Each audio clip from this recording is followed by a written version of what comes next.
Hello दोस्तों, मेरा नाम विवेक है। तो चलिए बढ़ते हैं हम आगे अपनी कहानी की ओर।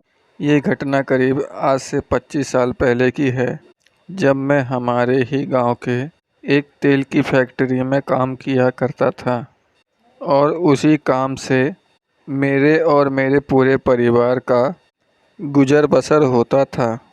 आज से 25 साल पहले हमारे गांव का काफ़ी छोटा हुआ करता था और काफ़ी कम आबादी वाला गांव था।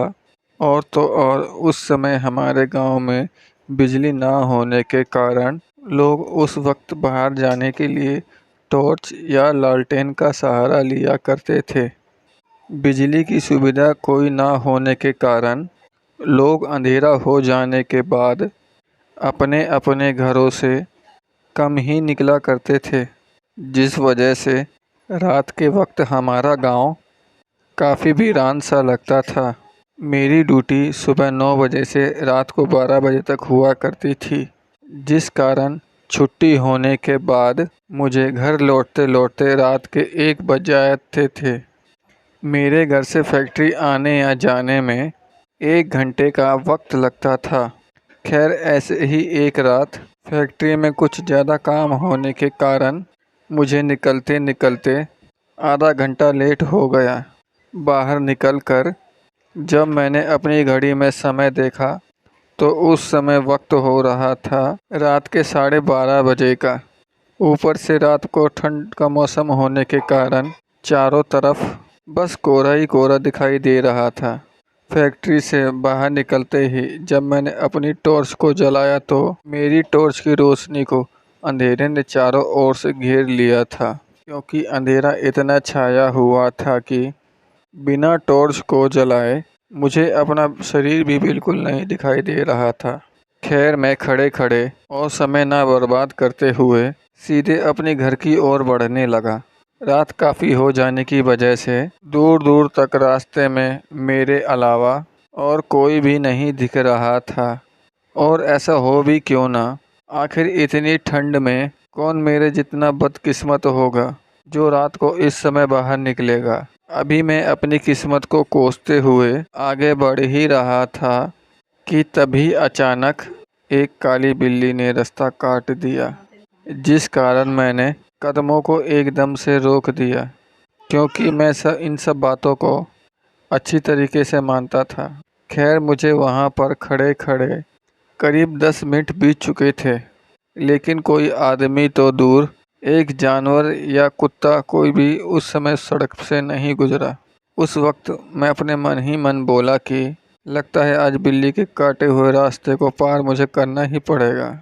इतना बोलकर मैंने अपने कदमों को आगे की ओर बढ़ाया और उस काटे गए रास्ते को पार कर दिया और अपने घर की ओर सीधे आगे बढ़ने लगा।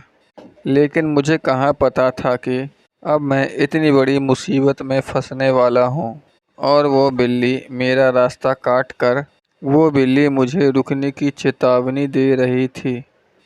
जंगल से घिरा हुआ वो रास्ता होने के कारण मैं अपने कदमों को तेज तेज आगे की ओर बढ़ाने लगा कि कहीं कोई जंगली जानवर आकर मुझ पर हमला न कर दे, क्योंकि आए दिन उस रास्ते पर ऐसी घटनाएं सुनने को मिलती हैं।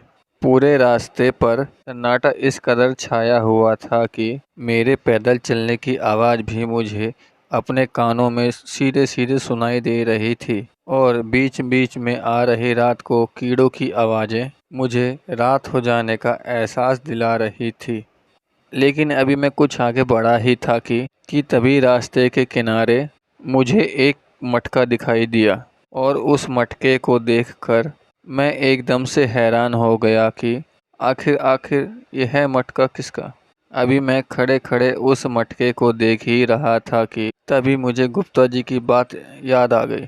आज से कुछ दिन पहले गुप्ता जी ने बताया था कि ऐसे ही दूसरे गांव के एक आदमी को वो मटका दिखा था, और वो आदमी उस मटके को लेकर घर चला आया।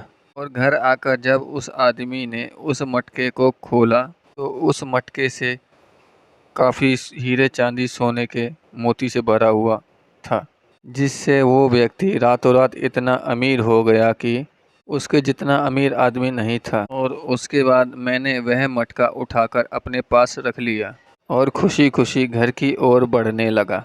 कुछ दूर पैदल चलने के बाद पता नहीं कहाँ से अचानक पूरे रास्ते पर रोशनी आने लगी और उस सुनसान रास्ते पर इतनी रोशनी को देखकर अचानक मैं एकदम से सुन्न पड़ गया कि अभी तो कुछ समय इतना अंधेरा था कि कुछ दिखाई ही नहीं दे रहा था और अब ये इतनी रोशनी आखिरकार आ तो रही है, लेकिन आ कहाँ से रही है। ये सोचकर जब मैंने अपने पैरों को आगे बढ़ाया और जब मैंने अपनी निगाहें अपने थैले की ओर घुमाई तो मैं एकदम से हक्का बक्का रह गया कि वो रोशनी और कहीं से नहीं बल्कि मेरे थैले में रखे हुए मटके से आ रही थी।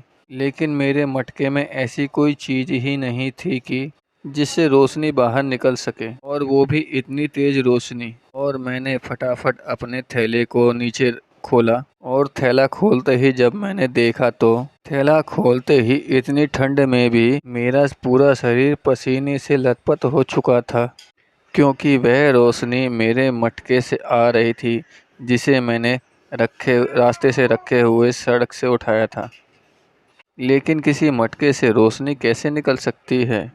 अब मुझे लगने लगा था कि दाल में कुछ काला है और मैंने झट से अपने थैले से वह मटका निकालकर रास्ते के एक ओर फेंक दिया। और वह मटका फेंकने के बाद टूटा तो नहीं और बल्कि ज़ोर ज़ोर से हिलने लगा और उस मटके से एक बच्चा बाहर की ओर निकला। और उस सीन को देखकर मेरे हाथ पैर बिल्कुल एकदम से जैसे कांपने लगे थे। अब मुझे बिल्कुल भी समझ नहीं आ रहा था कि आखिर ये सब हो क्या रहा है। लेकिन आखिरकार अब मैं इतना तो समझ ही चुका था कि ये बच्चा कोई इंसान नहीं बल्कि एक भूत है और अब मैं एक बड़ी मुसीबत में फंस चुका हूँ।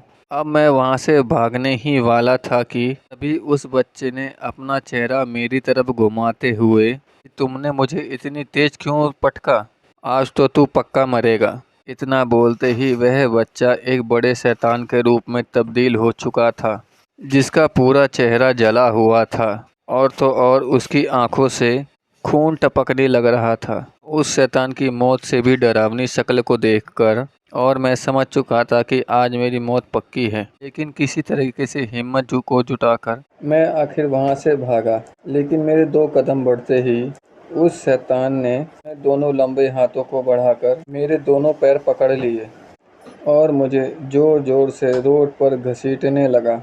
लेकिन मैं फिर भी अपने दोनों पैरों को छुड़ाने की काफ़ी मशक्क़त कर रहा था और पता नहीं अचानक काफ़ी मशक्क़त करने के बाद उस शैतान के हाथों से मेरे पैर छूट चुके थे और तभी मैं झट से उठा और अपने घर की ओर दौड़ लगा दी।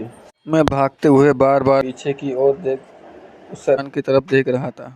वो शैतान मेरे पीछे तो नहीं आ रहा था, लेकिन जब मैंने 2 बार पीछे मुड़कर देखा वो शैतान मुझे रोड पर पीछे खड़ा हुआ दिखाई दिया। जब मैंने तीसरी बार पीछे मुड़कर देखा तो वो शैतान अब वहाँ से गायब हो चुका था। लेकिन मैं फिर भी अपनी पूरी हिम्मत से भागता रहा। कुछ देर ऐसे ही भागते भागते अचानक से मुझे मेरा कंधा भारी लगने लगा। लेकिन अचानक मुझे अपना कंधा इतना भारी क्यों लगने लगा। मैं अभी ये सोच ही रहा था कि तभी मेरी नज़र चांद पर बन रहे मेरी परछाई पर पड़ी। चांद पर बन रही मेरी परछाई को देखकर मेरे हाथ पैर एकदम से फूलने लगे। दरअसल चांद की रोशनी में बन रहा परछाई को देखा और मुझे परछाई में साफ साफ दिख रहा था वही बच्चा मेरे कंधे पर बैठा हुआ है। और उस वक्त अपने कंधे पर उस शैतान को देखकर मेरी हिम्मत सी टूट चुकी थी।